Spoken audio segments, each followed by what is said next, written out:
நான் வந்து உட்காந்து ஒரு 1/2 மணி நேரம் ஆச்சு. 3 மினிஸ்டர்ஸ் மேலே இருக்கிறாங்க. அவங்க கேள்விகளையும் சந்தேகங்களையும் கேட்குறாங்க. அதுக்கு பொறுமையாக பதில் சொல்கிறாங்க. திட்டத்தில் பலன் அடைஞ்சவங்க இங்கே வந்து பேசுகிறாங்க.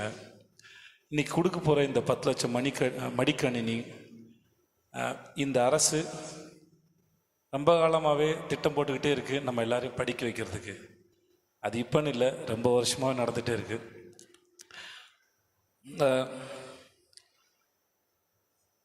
வேறு என்ன கொடுக்கறத விட நம்முடைய அடுத்த தலைமுறைகளுக்கு கல்வியை கொடுக்கறது எவ்வளோ அவசியம்.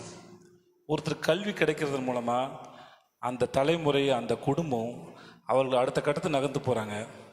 அதுக்கு மிக முக்கியமான பங்கு இந்த அரசு மறுபடியும் செஞ்சுக்கிட்டே இருக்காங்க. அதுக்கு ரொம்ப மிக்க நன்றி சார் உங்களுக்கு.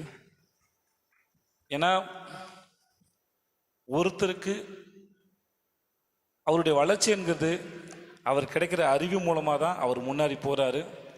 அதுக்கு எவ்வளோ தடைகள் வந்தாலும் அதெல்லாம் உடைச்செறிஞ்சு அவங்கள முன்னாடி நகர்த்திட்டு போகிறதுல பெரும் பங்கு வகிக்கிறாங்க. அதுக்கு ரொம்ப நன்றி சார்.